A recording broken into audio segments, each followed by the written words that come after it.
Is it better to raise kids here in the Philippines, or is it better to raise kids in the United States of America? Now, if you're not from the U.S., substitute your home country. If you're a foreign dude like myself with children here in the Philippines, that's what I'm going to talk about during this short, informal talk. I say short, folks. When I say short video, it lasts an hour. So during this informal talk, I'm going to read 4 comments that were left a couple years ago, what have you. I've been going back in time and just reading some comments, looking at some old videos, and so I just pulled 3 comments up that have to do with this subject.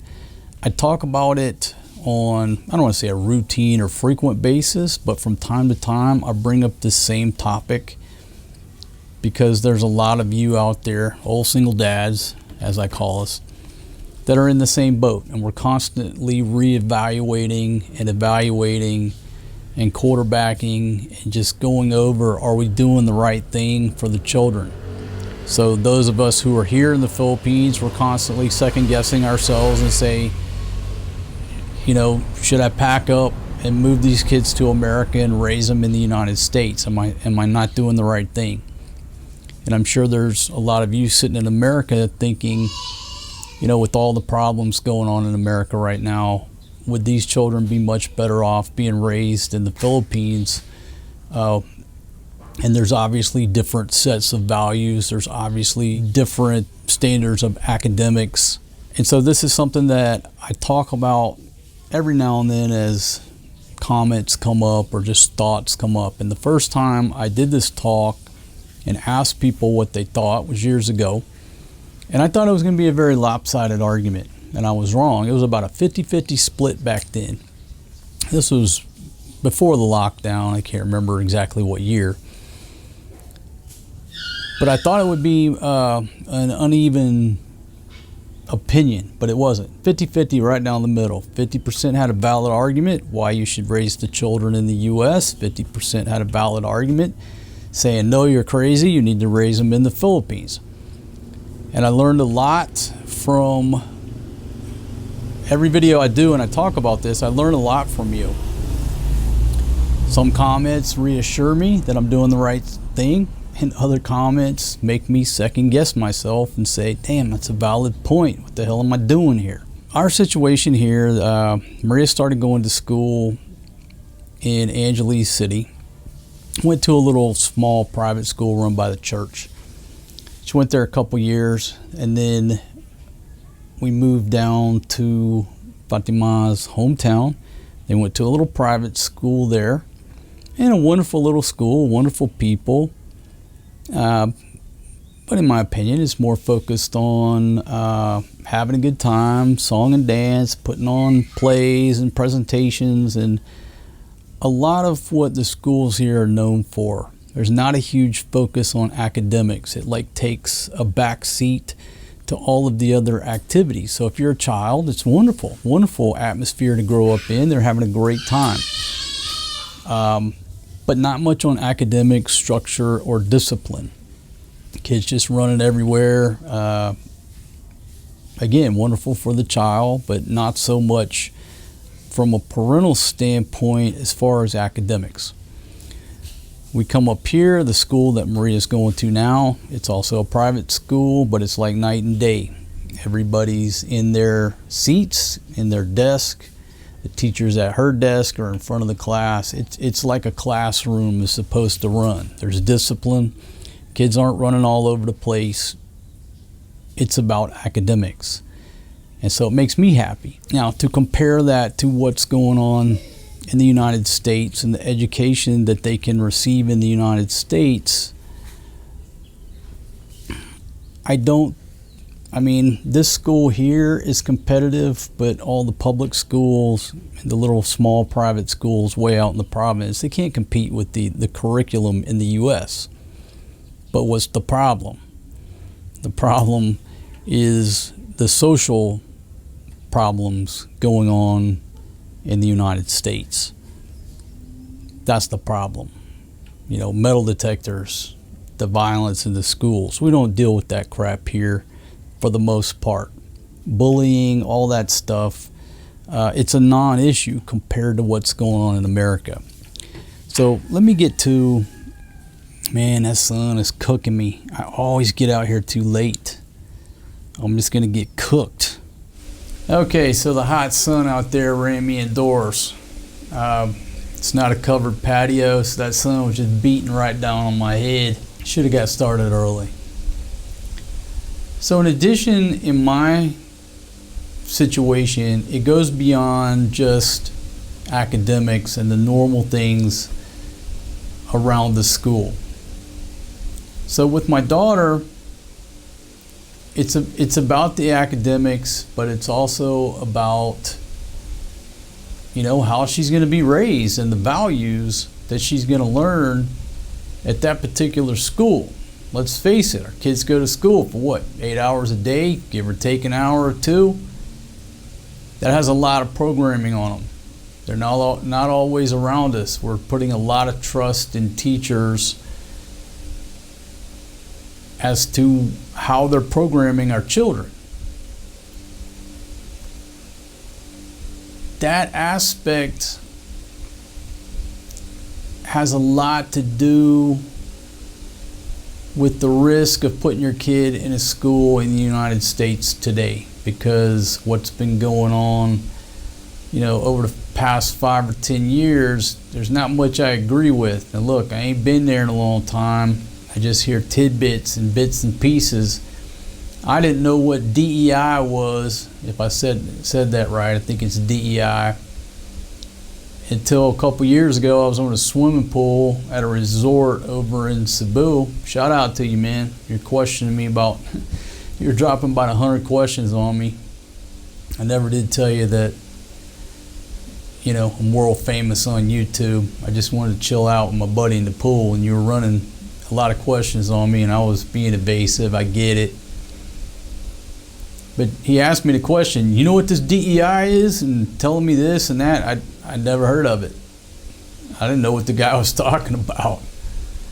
And what he was talking about, he was complaining about all these problems going on in America and the schools and how they're programming the kids. With my son, who is autistic, it goes a little bit further as to how he's going to be treated in the environment in which he lives. What happens if he somehow or another walks away from the house and gets away from us and encounters people on the street? How does that end up? What does that look like if the police get called because he got out of the house and he's suspicious, hanging around somebody's house, or he's lost, or he's confused? How does that end up dealing with the cops when the cops show up? All of these little minute issues weigh on me 24/7. And this comment here, I'm going to cut to this comment here that was left over a year ago. Let's see, the gentleman says, sorry, 2 comments, 1 video. I agree on community here versus the states. And he's using the word community. In other words, the environment. The environment that our children grow up in. We brought grandma to us. Now, I'm assuming he means that he got grandma to the U.S., but I'm not sure. I'm a little confused on that. We still had issues with childcare, bullies, children escaping and wandering. Okay, so as a 13-year-old with some type of delayed development or special needs, and therapy didn't help beyond costing a fortune. Okay, so we all agree that healthcare, therapy, any of that stuff in the U.S. is a lot more expensive than it is here. Now, you make the argument that a lot of that stuff is covered by government programs if you qualify. But that's this gentleman's opinion. Therapy wasn't doing anything. It's easy to say, oh, you get him some help. Bring him to America, get him some help. That's what a lot of people say, but they don't understand what is the help. Okay, right now there's no cure for autism. There's no cure for a lot of these disabilities. Get them some help. Okay, you send them to therapy. It doesn't cure the condition. And it ain't cheap. And it takes time, and it takes money, and it takes gas money and transportation. It takes hours out of the adult's day when they can't work. So it's very easy to say, get them some help. Get them to therapy. Easy to say that. Imagine yourself, a lot of y'all, most Americans right now, most people in the world though, you're living paycheck to paycheck. Everybody's struggling, everybody's broke, just on different levels. So imagine now you have a child that needs to go to therapy 2 or 3 days a week. How are you going to pay for it? How are you going to find the time? So this gentleman's opinion was it wasn't helping other than costing me all my money. And then he's got a 7-year-old that has ADHD, wanders and escapes constantly, needs full-time monitoring as well. The schools there in the United States lost him. He just walked in one day, showed up at home, walked in the garage like nothing ever happened, and we lived 3/4 of a mile from the school. So he's talking about America, right? So here, in other words, in the Philippines, he's moved to the Philippines. We have a village of 1,200 people. Almost everyone knows the kids, knows where they belong, and keeps an eye out. All the neighborhood kids play outside together every day until dark, the way we used to do in the 80s. No issues with bullies or not speaking the language. You can't get that in America anymore. They might have a better education and medical care, but you cannot replace community. Now, go back to what he said. Almost everyone knows the kids. Imagine our situation, okay? Living here in our little neighborhood, a lot of folks have got to know us, and a lot of chismes around, I guess, about, Forrest G having autism, and plus there's the school. So say he got away from the house and got lost or what have you. There's a good chance one of the neighbors would say, oh, hey, we know where he belongs, right? Or the security guards would know where he belongs and get him back to us without any problems. What if he got out of the gates of the neighborhood and started roaming around Angeles City? Not everybody's going to know where he belongs or the fact that he has autism. It's a big city, even with his internet fame. What happens then? This gentleman's saying in a small village, everybody knows where the kids, they know the kids, they know where they belong, they keep an eye out, they know who the parents are. Small town living. That's the plus and the positive of living in the country, living in a small town, living in a small village. Everybody knows everybody. That's the positive. The negative is everybody knows your business. Okay? And then all the kids play outside every day until dark. Why? Because every one of them kids ain't got iPhones where they can sit there and scroll all damn night or play Call of Duty, be Call of Duty shitheads all night. They don't got the money. They got to go outside and play. There's nothing wrong with that. No bullying. I've never seen no bullying here. I've seen joking. There's just no bullying like it is in America. That's not even, I'm not saying it doesn't exist, but I don't see the level of messing around with each other that you see in America, or that myself and yourself experienced growing up, right? You got to be tough in America. Here, Southeast Asia, the kids just seem to get along much better. And you can't get that in America anymore. We all agree America has changed. We agree that America has a better medical care, obviously, better education academic-wise, but you cannot replace community. So,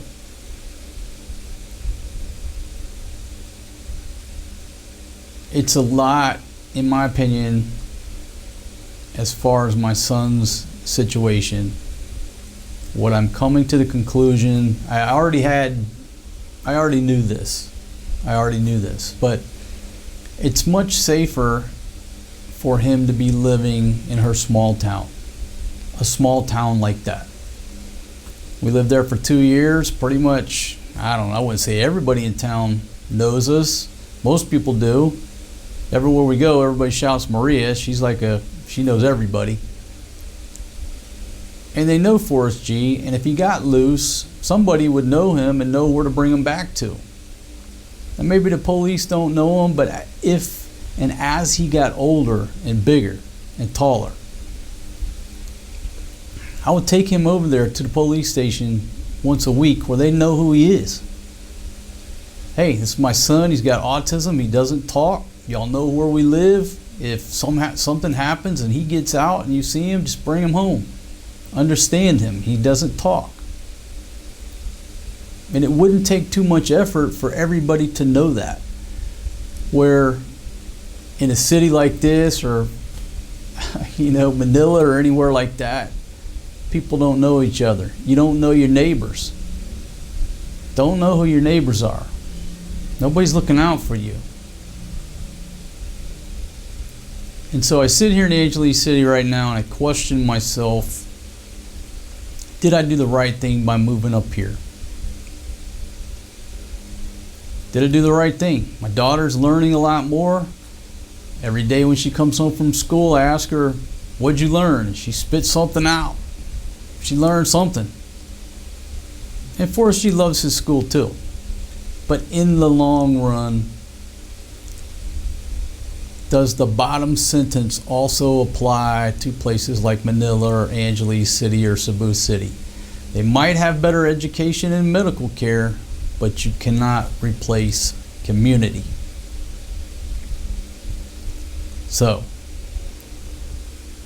those are my thoughts on that comment. So thank you very much. This is from PI Learning to Live Again. Thank you very much for that comment. And again, it's like over a year ago or so, somewhere in there. This one's from 3 Stars and the Sun. The Philippines is starting to develop now. The standard of education in hospitals are getting more higher standards, especially when you're in the city, especially Manila. Special needs children have special benefits now in Manila, special courtesies. My nephew is in a special school in Makati. They have a very special education, just like a standard in the West, and it's much cheaper. Their upbringing is more Filipino, though they speak English. They have good values and traits, unlike in the West. When kids grow older, they begin getting so arrogant, leaving their parents in a golden age hospice, leave them behind until their death. In the Philippines, the values of your kids is when they grow older and you're a sick old grandpa, even though they have their own family, they will take care of you to the fullest, love you to the fullest, respect you to the fullest, give all your needs, and take care of you with their own family. That's why give them the best education that you could. Give them so when they grow older, they have the money to take care of you. That's the values and the culture of the Philippines. It is important, the good values of your children. I'm half Filipino, half Chinese, living here in Quezon City.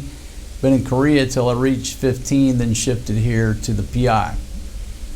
Okay, those are some very good points as well. You're increasing academics if you go to the US, but the values that they can be taught by living here, you can't reteach values or morals. You only get one shot. Kids in America, people in America, what we do? So as soon as your parents get old, boom, shove them in a nursing home. And a lot of it is we don't have a choice because you got to work too much just to make ends meet.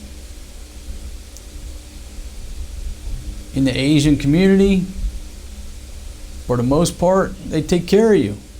You might stay in the back room or, wherever, but you're living in somebody's house and they're feeding you and taking care of you, and you're not rotting away in some nursing home till you die. So the values part, you don't get a second go round. Education, I guess you can always go back to college and further your degree, further your education, change careers, what have you, but you can't reinstill values, work ethic, morals, all that stuff. So anyhow, thank you very much for that comment as well. So when you compare values versus values, you'd rather raise the children here in the Philippines.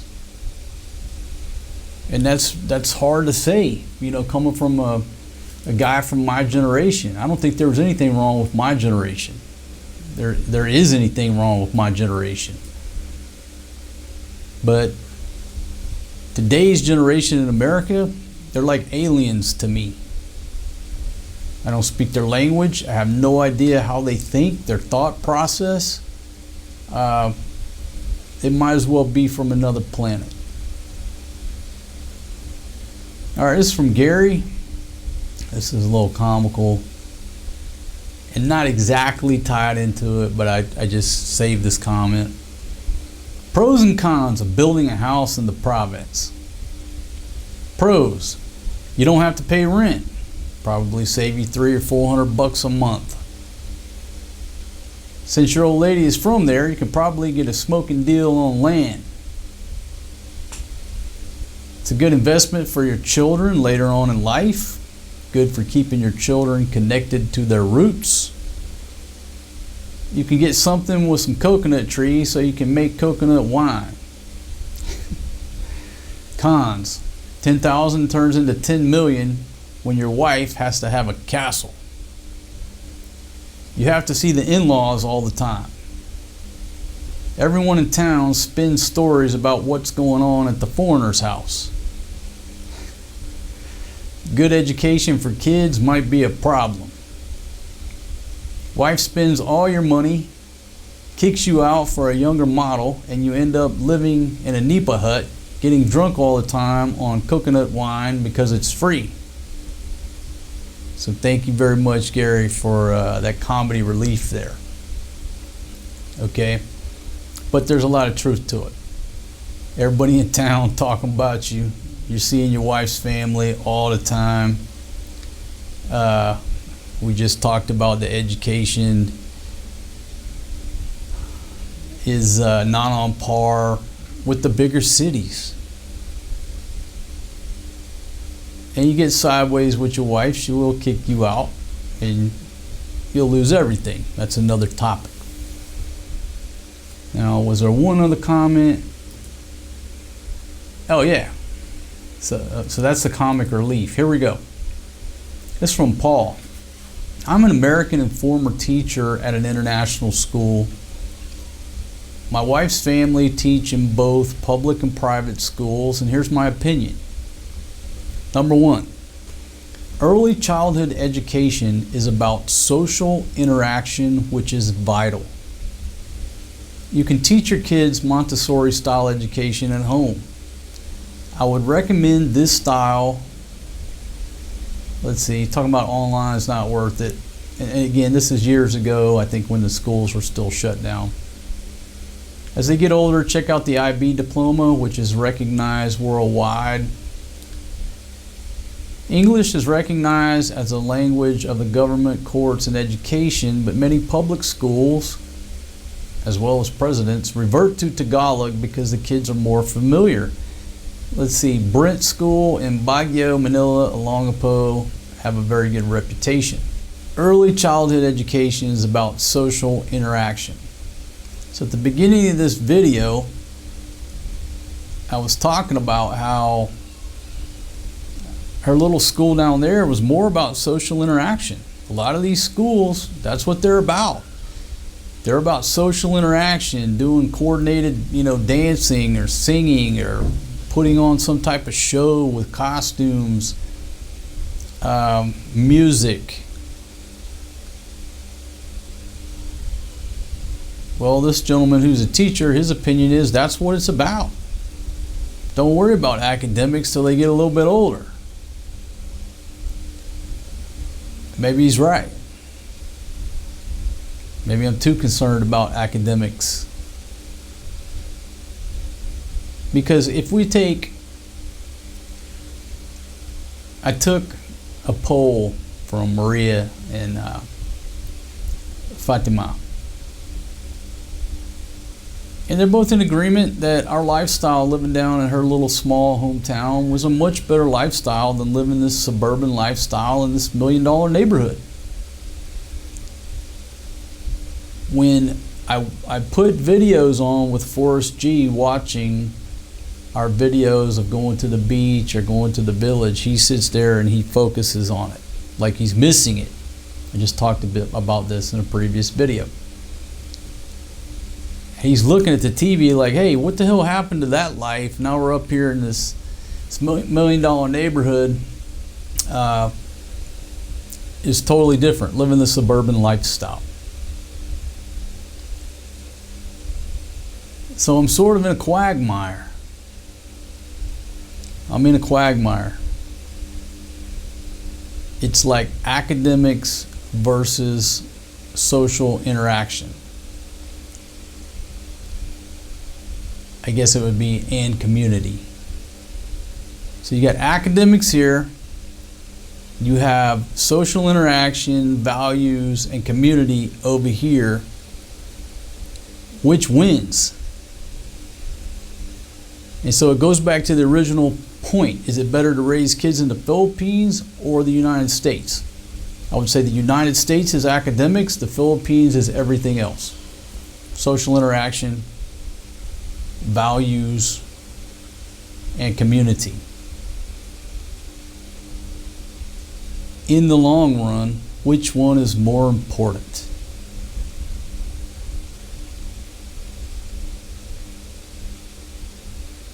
So, I'll leave you with that question. I'll just quit talking and leave you with that question.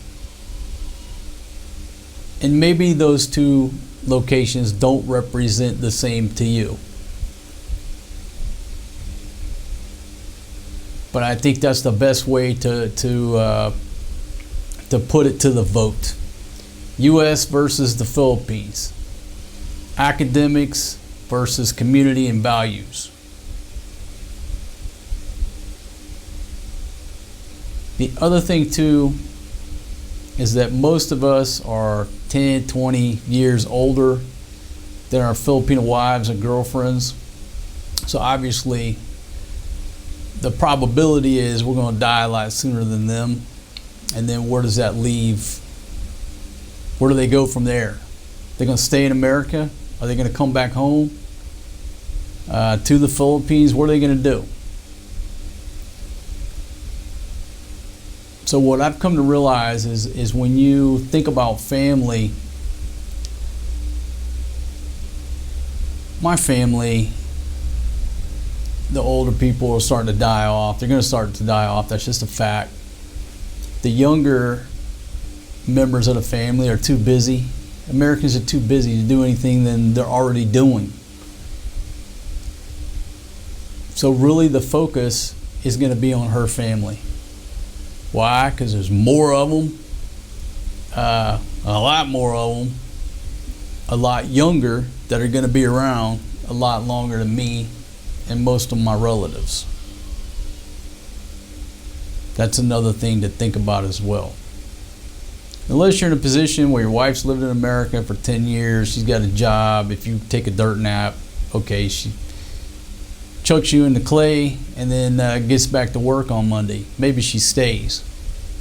But if your wife is just a housewife and don't even have a driver's license, there's a good chance she's going to come home the minute you die anyhow. More food for thought. That's my talk. Leave your comments down below. Leave your thoughts. I learn more from the comments than I do from listening to myself talk or my own research. And if you're a viewer, you'll learn more down in the comments than you learn from me. There you go, folks. I want to thank you for joining me. I'll see you guys on the next one. And peace out.